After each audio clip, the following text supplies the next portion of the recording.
This is the Out the Box Rugby Podcast, only on Megafoon Rugby. Welcome to the Out the Box Rugby Podcast with our good friend André Pretorius over in Japan. André spent the week doing his homework. I gave him lots of homework and I said, André, when you come back, I want to understand what Tonyball is. So yeah, here you are. I'm all ears. How's it going, André? I'm well, MV. Good to be back. We're here to talk about Tonyball. So the way we're going to approach this, and once again, thank you for all the hard work you've put in. I mean, really, you guys will see just now how much effort Andre's put in, and he's really gone to the ends of the earth to dive into what Tonyball is. And Tonyball is a media term apparently that's invented by the media. The Springboks just play rugby, so let's put it like that. So we're going to look at what the Springboks played like before Tonyball came along, then what Tonyball looks like, the way they play it. And then lastly, Andre is going to look at the way New Zealand defended against Argentina, because Argentina plays very similar to what South Africa does.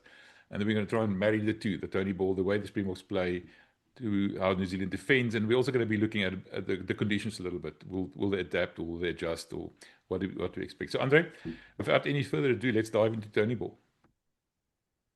Thanks, MV. Quite excited about this one. Like you said, try to do as much as possible. I think all I still needed to do was actually just phone Tony and have an interview with him. A lot of this stuff is just what we see and what we think. So, it might be way off the pace, but I think it'll be enjoyable.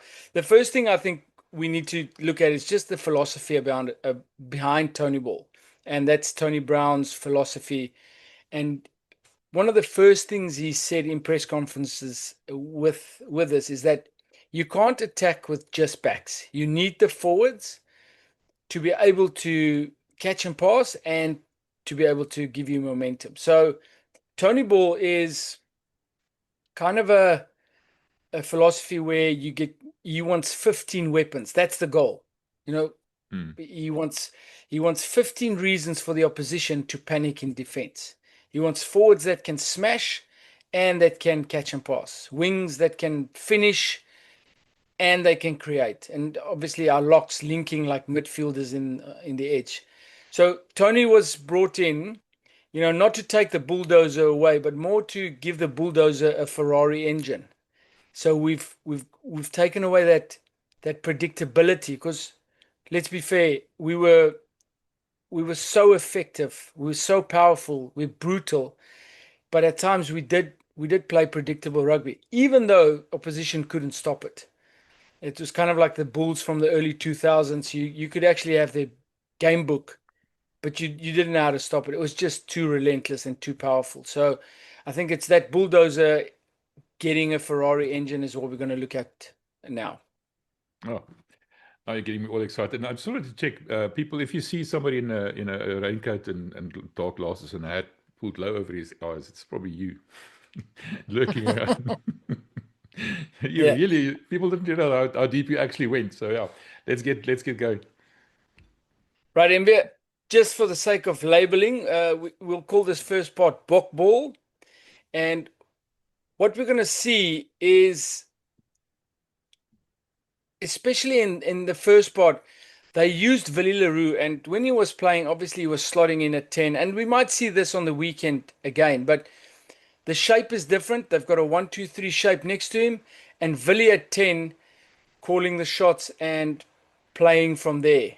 Andre, just one thing. This is the way the Boks played before Tony Brown. Am I right? This is Bokball. That's correct. Yes. That's correct. We're on Bokball now.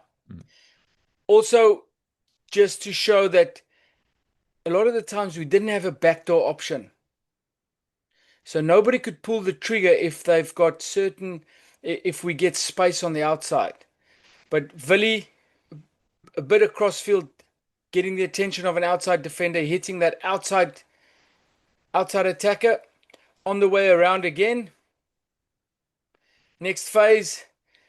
Now this is where I think sometimes we get it wrong in situations like these. We've got pretty much one defender left and no one's calling that ball out the back to pull the trigger and attack that space wide.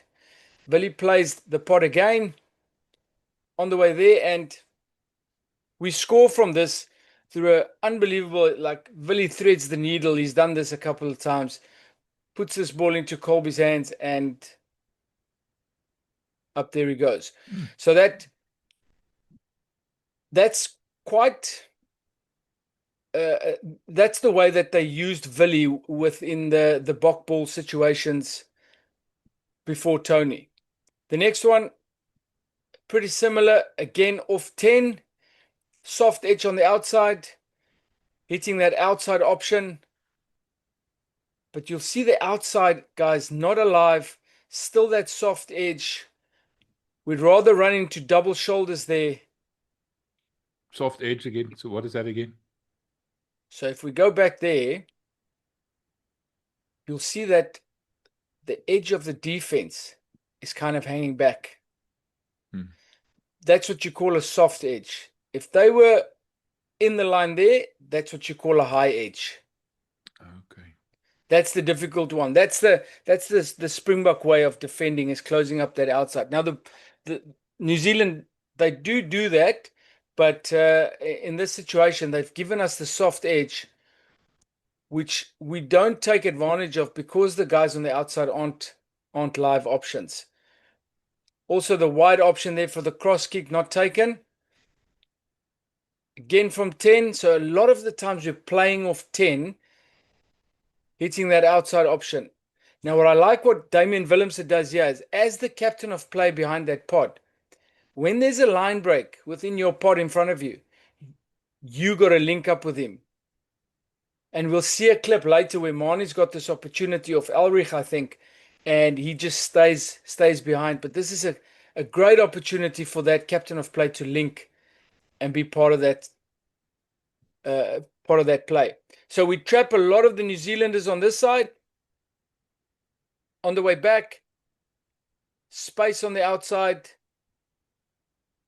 Again, I think Damian a bit too deep, and he creates that man-on situation because he got the ball too deep and they can just shift onto him. Kwagga with a great carry, but he still makes advantage line.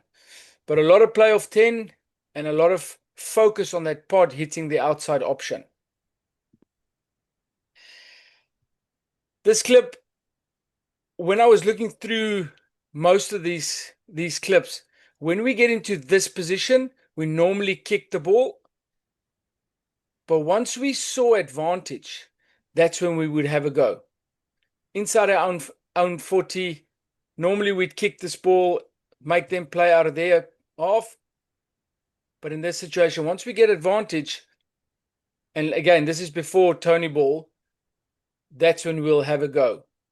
And it's not saying, Embia, that we didn't have ambition before Tony Brown. The trends just speak to us saying we would have been a lot more conservative, putting the ball into their half and making them play.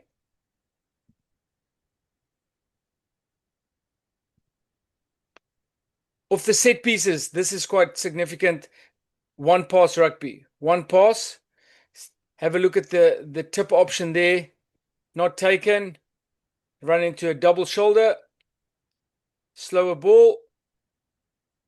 Again, tip option.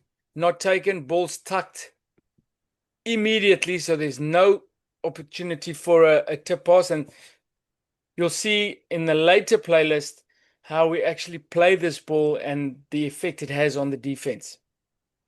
Tip pass, Beanie.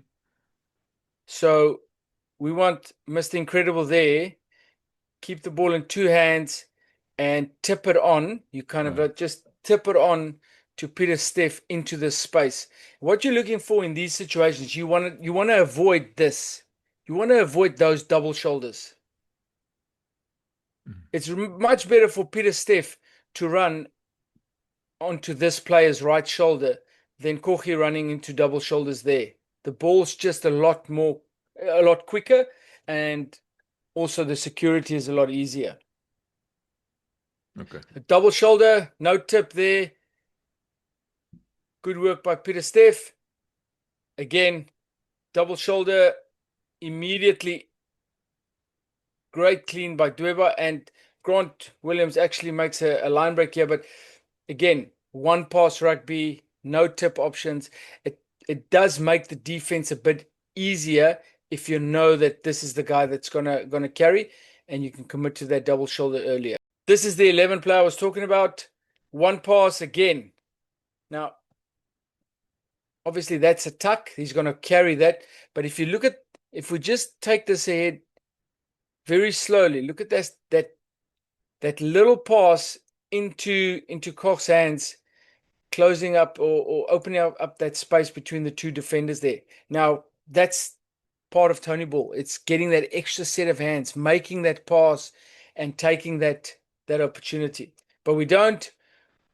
We set it,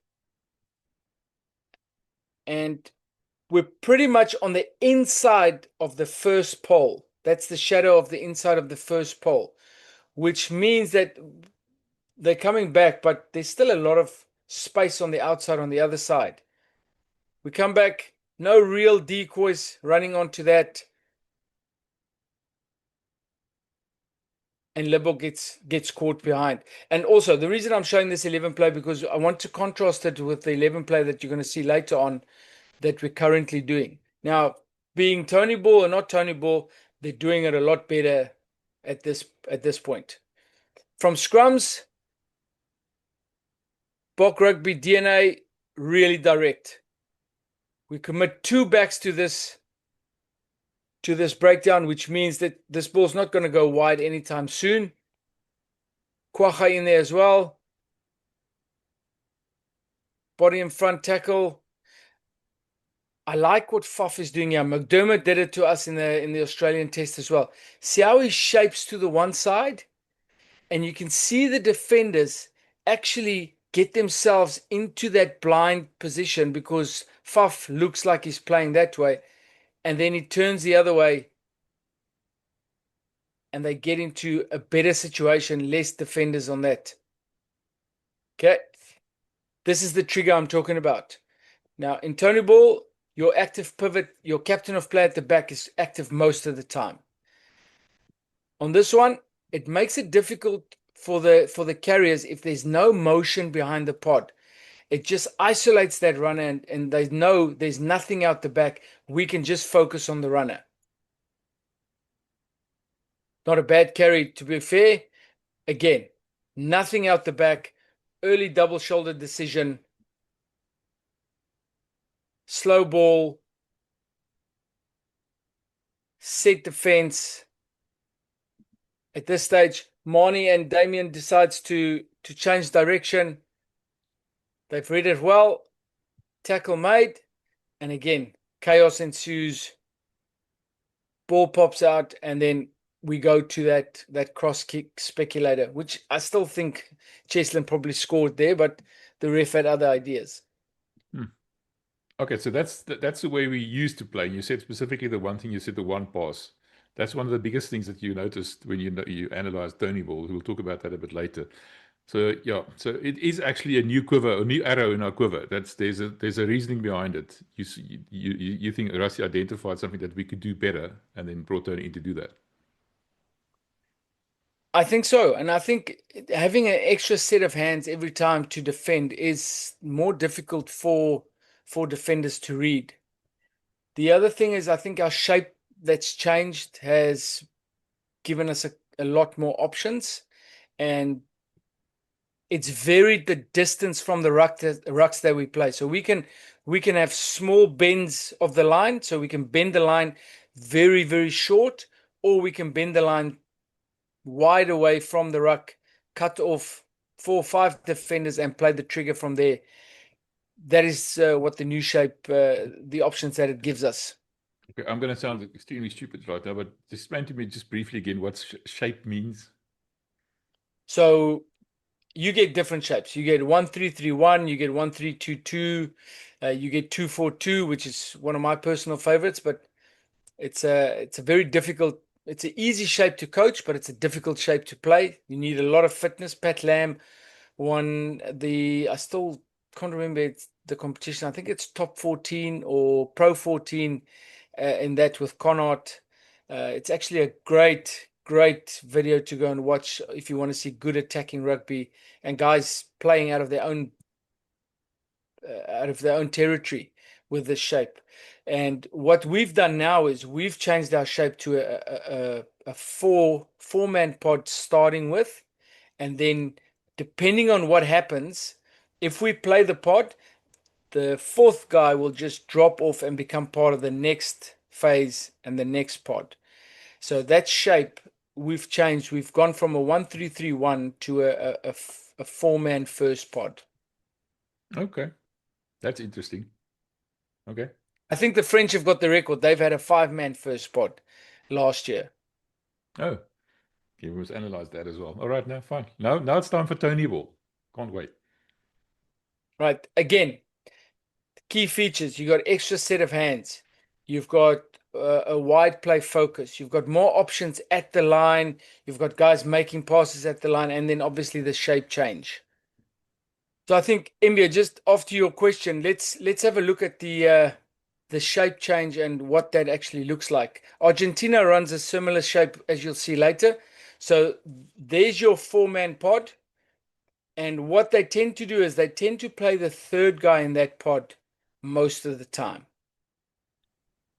And the reason for that is because you've still got a hard runner on the outside, you've got a player on the inside, and you do cut off a lot of defenders when you're playing him. Third guy, short bend to shorten the defense line. What that does is it creates two-sided attack. Now they can't just fold, they have to have a look at this side of the ruck. And these guys have got to stay alive and be part of that. So that's what that first bend does. If you want to bend the line, you have to bend it either very short or you go a bit wider, get that defense line to shorten, you create two-sided attack, and then you make a decision. Do you pull the trigger? Do you go out the back and then attack those wide edges? Or do you attack the blind like we just saw? Okay, wait. If a defense line shortens, what does that mean? I mean, do they come closer to the ruck, or what does it mean? That's right. Perfect. You've just summed it up 100% correctly. So when they make the tackle on Oxia, if they don't get the fold, you can see there's not the same amount of defenders there because they have to look after the blind now. And if you look at this picture, it looks a lot different. A lot more defenders waiting in the line. After that, there's a lot less defenders. So you're shortening the line. And if you've got a team that's got a blind play focus, you can shorten that line even more because if they've got to set players on this blind side to look after the blind. Okay. Does that make sense? Yeah, absolutely. I can see it. I can actually see it now. Yeah. So the next thing we'll talk about, you've heard me talk about bending and trigger, is it's just bending that line to get that shortened defense line. And the first one we're going to look at is that start against Australia that we thought we were in for a big score. Yeah, we regather this ball. Mistake from Australia. Immediately take this ball wide. Now, in the previous videos, we have shown that there was kick space at the back. Boks had a position focus. So this is where the fun starts. You got a nice little tight defense. Marnie's shouting as hard as he can, as loud as he can. He wants to pull the trigger. Williams decides he's not going to do that. They bend the line to shorten the defense line. Good carry. And now we pull the trigger. Okay, well, Wide space was created. Pull the trigger, sorry. What does that mean? So pull the trigger means we're ready to go wide. Oh, okay. Okay. So we've created something on the outside, either numbers or space, mismatches, and the 10 sees that and he wants to pull the trigger, he wants to go wide. So the wide space created, Fussy actually makes a good decision here late in the game. He's made a couple of bad ones. Right. Look at the space we've created because obviously they're chasing back. They're trying to get back. We've gone around them. Now, if you look on the other angle, that's the view we have. So we've created space over here and we've created space over on this side.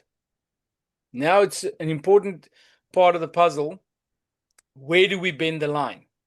So Esterhazen decides pick and go, which I quite like. It's a very short bend.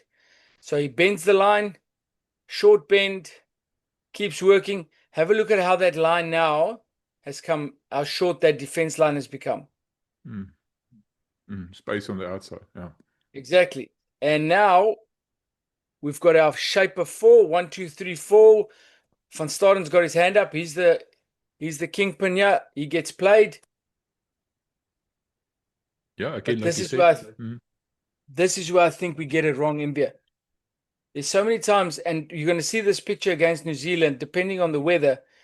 But there's so many times where we shorten the line. Next phase, we create that space, and then we've got guys not active on the outside, the 10 not wanting to pull the trigger. And there could be various reasons for that. But I'd much rather run into those spaces than running into these double shoulders. You said those players in the back line are not active. What does that mean? Well, I think, firstly, if they don't get a call, you can see Luet, and I'm not sure. Looks like Wilco. Yeah, you can see them. There's no interest there because there's no call from the 10. So they know this ball is going to be carried up, and they'll be part of the next phase. Okay. And the reason I say this is because Fassi and Kulisi might be looking at this going, there might be something on the blind here. And that's why we're not going to rover around and get into the opposite side. But if you've got guys active on that pod, let's say this ball goes out the back to Marnie. Marnie gets to Wilson. Lured runs into that one. You got Wilco running onto Ikitau, and those are mismatches. But yet we don't pull the trigger. And if you look at this, Grant Williams actually spots a great little space here, but he goes too wide on his snipe. He goes too wide, and because he goes so wide, he actually gets caught. Okay, so the snipe was the right option. Marnie didn't pull the trigger there. That's what you're saying. Marnie should have called it. You should have seen those gaps and made the call. But he didn't, because Kulisi and Fassi might have indicated to him that they want to go blind again, something like that. Is that what you're saying? Exactly. And that's what sometimes happens. Players and teams get into what you call training mode. In training, we'll go wide, we'll hit the pod, then we'll hit the pod again, and then we'll go wide. But the heads up rugby, looking up, seeing where the corners are, seeing where the space is to make a decision and then play into that. Why would Marnie then hesitate? I mean, isn't he sort of the captain in a sense, not captain of the team, but sort of the guy running the attack almost? Shouldn't have the freedom to just call it and override, because he is the one who's supposed to see it. Or why would he not do it then? Well, that's the question. That's the if I was the burning bush, I'd give you a great answer, but I'd love to say that it was because of no numbers, but you've got Jesse also out the back there. And if we go back to that previous view, let's say we pull the trigger here, Luet and Wilco running great lines onto Wilson, and I think that was Ikitau, I'm not sure, running onto that, and he pulls the trigger again, gives it to Jesse. If Ikitau gives your Wilco, you still got a 15 and a 14 on the outside in acres of space. The best attackers in the world. So it's a great question. Why doesn't he pull that trigger? And I think it's just a case of being more proactive than reactive. Because on the way there, while we're on this, on the way there, he's looking at the ruck. Now he's looking at Luet and Wilco, but I haven't seen him look into that space or that space once. And that's important. If you know your shape, you know where you're looking to bend the line, where's the next space going to be? Have a look at that. Sorry, we've got stuck on this one a bit. Yeah, I just wanted to ask you the question, if it was a different fly-off, Would it have been different? A more assertive flyer for that matter, a Andre Pollard or a Damien Willemse or somebody like that. Somebody that is it the money thing or is it the play thing? Okay, I'm gonna fight in Marnie's corner for just a bit of the next minute or so. If you look at the time on the clock, it's 58 seconds into the game. Now I promise you, from the hotel or from the Monday they started training from the hotel into the bus, the last team training, Rassie would have said, "You guys have got to earn the respect today. You've got to be direct. This is Ellis Park. We need to make them feel the altitude. We need to make them feel the power. We need to make. Do you understand what I'm saying?" And now you're 60 seconds into the game, and your coach told you to be direct, and you're thinking, "Well, this is the way I'm going to be direct. I think we need to put this guy into the double shoulders." So that could be a reason why. Context, I understand. Yes, it does make a difference. It does make a difference. I'd still like to see us take those spaces. And against New Zealand, although the ball might be wet, these spaces are going to show themselves quite often. Okay, that extra set of hands we were talking about, this is what it looks like. So off the line out, normally we'll get a loose forward carrying, makes the pass. Gets the ball into Dialende's hands. Next one, around the corner, same side. Now, what I love about this is, and I think it's part of Tony Brown and his detail-oriented approach, is look at the detail from Nortje. Just lifting his hands, it might not make a difference once, twice, but maybe the third time you get one defender that sits down, one is sluggish on Eben, and the next guy's missing the tackle. So great detail there from Ruan. He didn't catch the ball. He just sort of didn't catch it. He didn't catch it. So he knows this ball is going to go past to the third guy. Good little detail there. And then we pull the trigger. I'd love to see Jasper just accelerating also with his hands up, which will get, I think it's Chocobares on the 12 there, sat down even more. But like I said, we pull the trigger, and then Jesse, great line. We pull the trigger again. Defense laterally. And if you ever wanted to be in the edge, that's the edge. Over the advantage line, and those boys are chasing, and it gives you a great picture for the next phase. And the guy who can sidestep you in the phone booth has got the ball. So, yeah, exactly. That's not the picture you want to see as the last defender. So on the next one, again, overthrow. Now we're looking at second and third phase. Remember I showed you the picture of the line-out launch earlier where we were running one pass, no tips. Now we've got Ruan in the middle. They know Peter Steff is a good ball carrier. Look at how they commit to that tackle. He pushes the ball across to Dialende. I like the fact that he's picked this ball up. It takes one defender out of it. They have to look at him.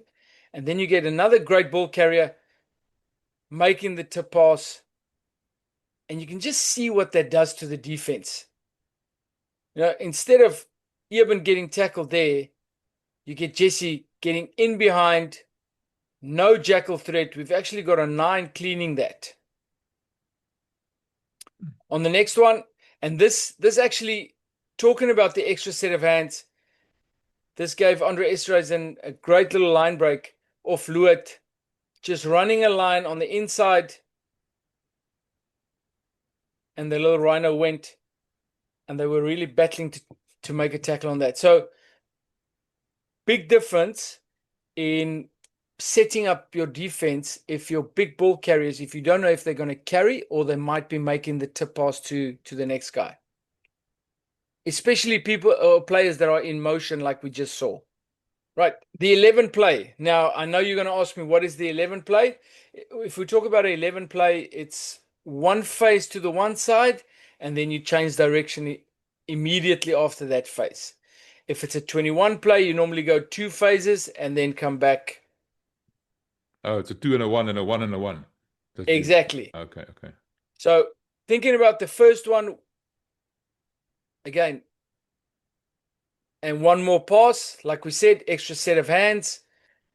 And what I like about this is, Envia, if you think about that previous 11 play I showed you, we set the ball up pretty much on the inside of the first pole. I remember the shadow. Yes. Now, and the detail again, because if you're coaching attack, if you get to the just on the outside of the outside pole, it means that there's still a lot of space to cover. So you do get your normal defense system fold. And exactly as this happened, they get trapped on this side and then they go back into the change of direction. What we get wrong here is I think we need to play our normal shape. Play the third guy, get that power line going across, and then hit the trigger at the back like we've just been seeing. They play the second one from that. Now, this defender would have been on the outside attacker, which means that Jorgensen would have been on Marnie, and then you see the space that was created. That's how small the margins are. That's how small how little the small detail makes a big difference. And he makes the tackle on Estrazen. But it starts with that detail from the setup already. And now the wide play.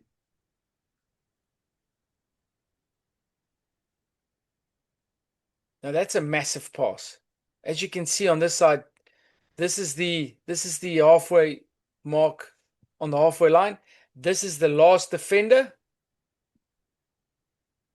And we've got 3 guys rovering around Estrazen on this one. Into the edge. Now, when you're attacking, if you can get their 15 to make the tackle, it changes their backfield defense significantly, because now on the other side, they need to drop one so that the other backfield defender can cover behind the 15 that's just made the tackle. Oh, you actually take him out of the defense Yes. altogether. So this ball is a bit slow for my liking, but still, we've created quite a bit. We pull the trigger out the back. One more pass. I think I'd like Jesse to make this pass so we can get another edge ruck into that. Again, a bit slow. There we play the third guy. Look at the space we created. So we could actually pull the trigger here and choose in which space we want to play into. And earlier I showed you Damien as the captain of play linking up with Marks when he made a line break. Elrich goes through here. I want to see that captain of play get onto his shoulder there, which means that you're always looking at the pod playing. If they decide to go at the back, even though you didn't call it, you can catch it. And if they make a little line break like that, you want to be on his shoulder. We missed that line. Again, pull the trigger. And unfortunately, this pass doesn't go to hand. But, I mean, if that pass goes to hand, you got Kirtley Orense in a one-on-one in 10-meter space, which, if you're a betting man, you'll probably put your money on Kirtley. Yeah, that's putting it mildly. Yes. So are you getting the differences between the two styles of play? Absolutely. It's crystal clear. So just before we get to the New Zealand stuff, this is a good little sequence. Again, 11 play. Look at where the setup is. Outside pole. We pull the trigger.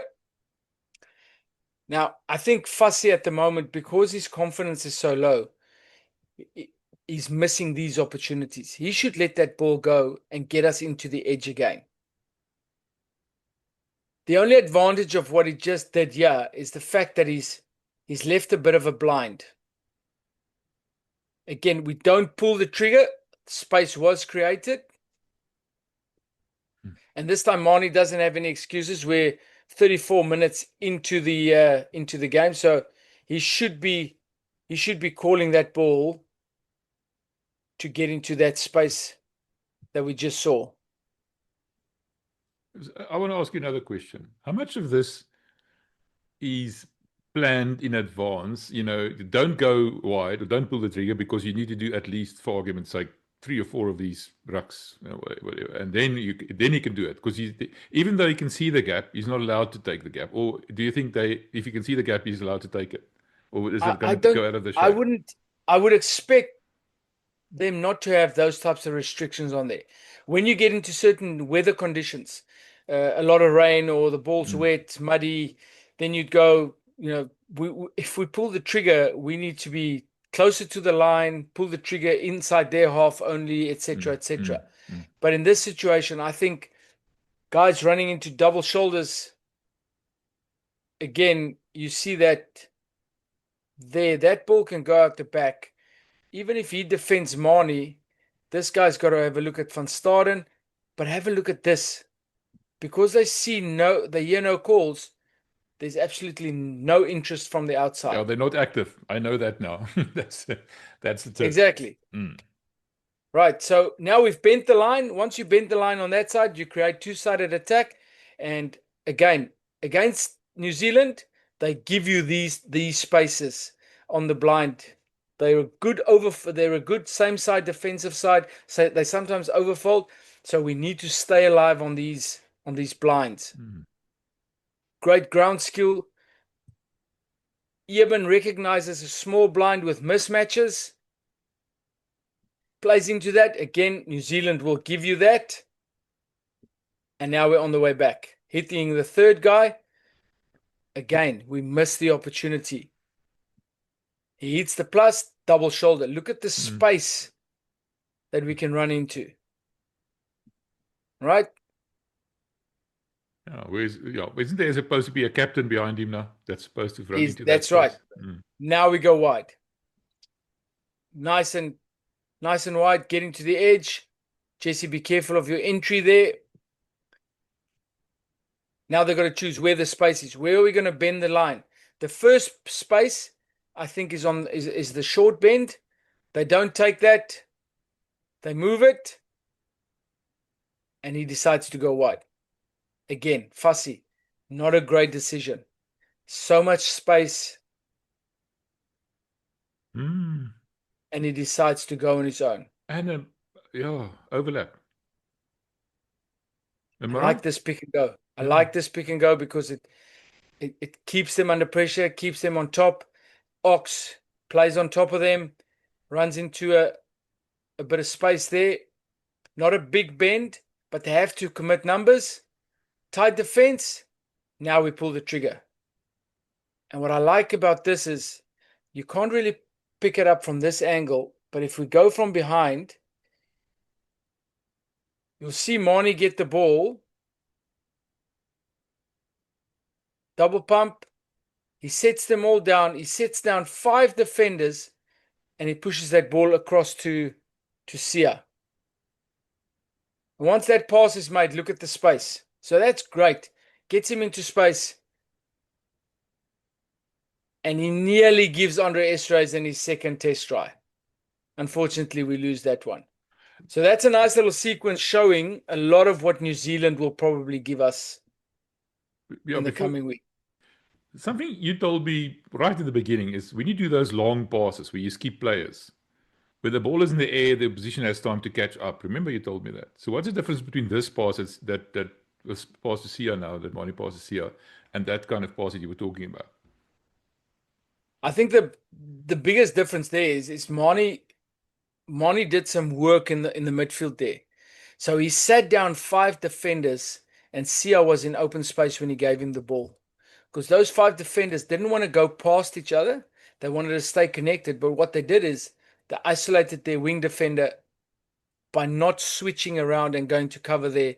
Mani saw that and he actually turned around and gave a right-handed pass, which that should have been a try. It was good play. We set up. We missed a lot of opportunities, and in rugby that happens. We missed a lot of opportunities where we could pull the trigger, but we didn't.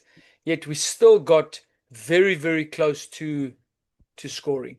One last question.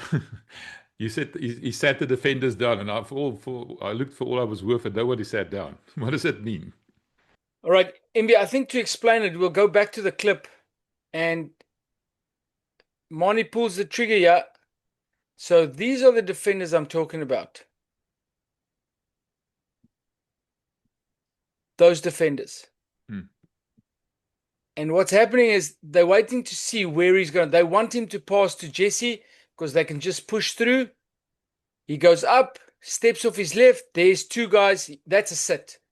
That's as close to a sit as you'll ever get. Oh, yes. A physical, yeah, it's a physical sit. I see that. Yeah, he sits down, and you can see. Yeah. And what you can see is, have a look at the feet of, that's a sit. That's a sit. And he's definitely not chasing anything. That's a sit. So just by that little step to the inside, coming off his left foot again, and then turning, see how they're waiting? And then they've left Sia on that. Does that make sense? Yes, absolutely. So basically, you wrong-footed them by that little step that he made.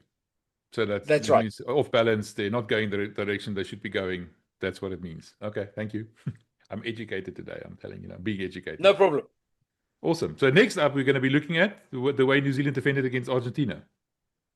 I think so. And what's interesting is that Argentina also runs that four-man pod, which gives them.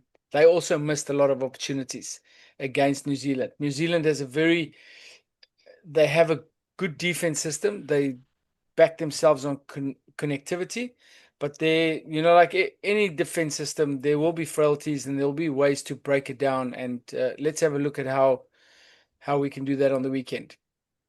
NBA, it might sound like we're talking about the previous videos, a lot of similar terminology, but like I said, they run a similar system to us. Again, short bend, we get Kwacha or André to pick and go from here, or you hit that first runner. That's a little short bend. Now, look at what's left on the outside. So you get that wider bend. You want to pull that trigger with the out the back option. It's not a back double shoulder, but it's a great carry. Now they play off 10. Because of that ruck, they get an opportunity to reset, and they've got a good defense system or a system set there. This opportunity will come, and that's why it will be good to have Villi at 10. The wings will close up. They'll have a high edge, like we spoke earlier. They'll have a high edge in this situation. They'll leave the wing there. Any defense system, you want to preserve that backfield defender as long as possible, although Jordan makes really good reads on that. But this ball should be going right across on that bridge immediately into that space, especially if we want to play our way. If you remember earlier, that small blind that Ibn Etzebet ran into, it's ways of making yards without using too much energy or using too much of your system. And they do exactly that. Little dummy, and now they're in behind them. They lose the ball here, but just to show you, look at the setting after the line break. And this is probably for all defenses in the world. Once you get broken there, the space is going to be here. You just need to make good decisions on where you want to run. Next one again. Choose your bend. Where? Is it a short bend? Is it a wider bend? On this one, the 9 decides we're going a bit of a wider bend. And like Peter Steff ran in that previous one, look at the opportunity on the blind. Stay alive. Look for the opportunities. Ensure that they keep those guys on the blind side. We get that forward pod running up. Now on this page, we want him to pull this trigger. And the reason for that is once he pulls that trigger, you got one defender, and look at the space that he has to cover on that. Now, because of that ruck, they get 3 guys folding, and now it looks a lot different to the previous ruck. And you've also got the outside defender coming up. Argentina still gets the ball away. Good little offload, yeah. You're in behind them. Look at the defense, how it's set. Now you just need to find that runner that's going into space. And you get in behind them. So playing off 9 or 10. The first one off 9, I think there's going to be situations where we get their wings very close. And we'll have opportunities to get the ball wide. And what we normally do is we play 10, and then 10 has to decide if he wants to throw the bridge. I think against New Zealand, we need to have a look at our 9s throwing that bridge ball directly to the wing on the blind side, which might take away the recovery time of the wings when it comes to the defense on the edges. So playing off 10 against New Zealand, I think, is a great idea. You kind of bend the line a bit wider, and you see some of these line breaks quite often, where the outside runner is getting through because there's an extra set of hands that they need to defend. Similar to this one, this is more lateral, little dummy cut, players going in behind. And all that does is it gives them something to worry about. 10 needs to be looked after, Chocobares needs to be looked after, one more. And it's easier to beat guys with space around them like that than running into those double shoulders I spoke to you earlier. And now again, into the wide spaces. And it's unfortunate that he actually loses the ball here, and New Zealand gets an easy release from that. Set piece. Now on set piece, I can show you a lot of clips on set piece, but the 2 I've chosen is just 2 attacking kick opportunities that I think there is. So 9 stays in the blind, and we've got 10 just putting a little dink in behind. Great bounce, and Argentina can keep that. New Zealand's 9 defends on the blind constantly. This space will be open quite a lot, and I think if the weather's going to be the way we think it's going to be, these attacking kicks are going to be vital for putting them under pressure. On the scrums, now what I like about what Carreras does here is he sets fast and kicks. And what that does is it gives the wing no recovery time. Perfect touch. And Jordan actually got a yellow card for this. They didn't score, but the space was on the outside and they could take it because Carreras didn't take time on the ball, kicked it immediately, and Mateo was into space. That looked like a money kick there, didn't it? Kick pass. Exactly. That kick pass, especially for the weather that we're heading into, I think is going to be vital. So on the New Zealand threat side, obviously they've got a lot of threats, but skill set's one. They've got the ability to get the ball wide, and I think Australia's showed them a bit of a blueprint on how to get around us. Obviously, I still believe that in that first set, we got it wrong more than they got it right. So if we get ball pressure and we cover that insides, the bridge balls will be more difficult. But what these guys understand is once they get into situations like this, they can put kick pressure and isolate the runners at the back. So even though there's no line break here, Jordan puts the kick through, and Albanos actually does very well to get Argentina out of trouble here. So that understanding of when to kick, it's kind of like Ireland kicking in those edges with James Lowe, isolating players at the back. New Zealand does that well too. And then on the tackles, they will soak to steal. So what will happen is they won't be, in certain situations, they won't go for the big dominant hit. They'll make the hit, and then the second guy in will just try and get you on the ground to ensure that he can get to the steal. Now, what this does is because you're getting so far over the contact line, it becomes really messy in terms of your attacking breakdown. So you can see that outside cleaner actually gets disconnected from his ball carrier. Montoya's not really sure what he's doing at the moment, but he's not protecting that ball, and that just gives them an opportunity to get to the ball. So that's soaked to steel.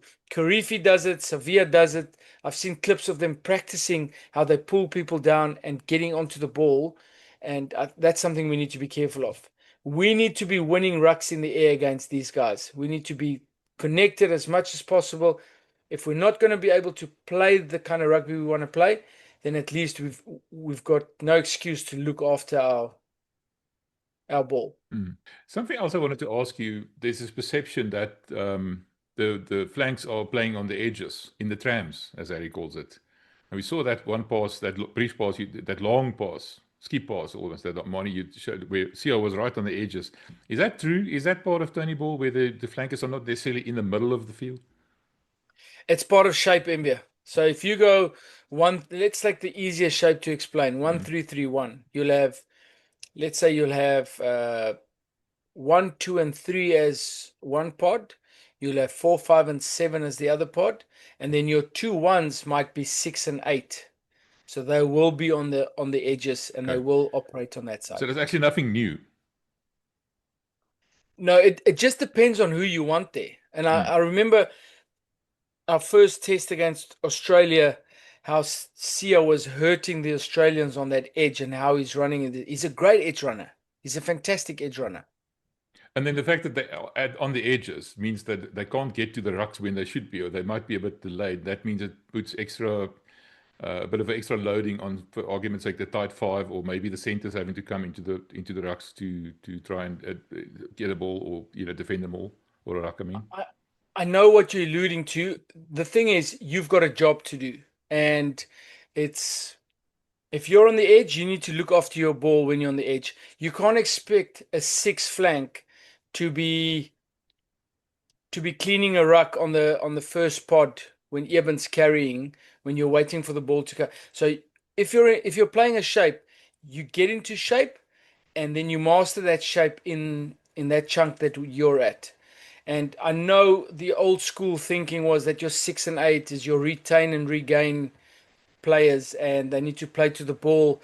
But unfortunately, what that does is it really narrows your attack, and your defense it just feels like there's more defenders on the field than there are attackers. But when you get your shape and you get that width, you've got your job to do. So when it goes wide, you need to look after your ball. And obviously with line breaks, shape goes out the window. You have to run back, get us one more ruck. And the other way as well. When we get a line break the shape, keep it unstructured as long as possible until we get into a situation where we need the shape again, and let's build back to getting unstructured. Yeah, but see, this is my point. The fact that they're on the edges doesn't mean they're not doing their work. They're doing their work in the shape, and they would have been plans made for someone else to do the work that you would traditionally expect a 6 or 8 to be doing. That's what I'm getting at. That is the new shape of rugby, almost the new way of rugby. It's not like the old André Pretorius is a 6, so he's a fetcher kind of a thing. That's changed now, isn't it? Look, on the defense, you do get guys that give the 6 or the 8 a license and go, you can defend behind the line. As soon as something pokes its nose through, you get into that, you're a fetcher, no problem. But on the attack, if you want to really keep your width and you want to keep the numbers ready to attack into space, you can't have a 6 trying to retain your ball in the middle and then expect him to be running hard lines like Sia does on the edge. You've got your job within the shape, and that's how you do it. You've just hit the nail on the head. Yeah, that makes more sense to me. Okay, Andre, that was highly educational. Let's put it like that. I love that. So, pardon my ignorance if I ask some stupid questions, but I have to ask these questions because I was never a Springbok or anything remotely close to it. So you're making me understand it. It's like a whole new world opening up for me. So I hope for people watching this as well, they feel the same way. So thank you for all the trouble you went to, and I can see how much time you spent on this. So once again, I highly appreciate it.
This is the Out the Box Rugby podcast, only on Megaphone Rugby.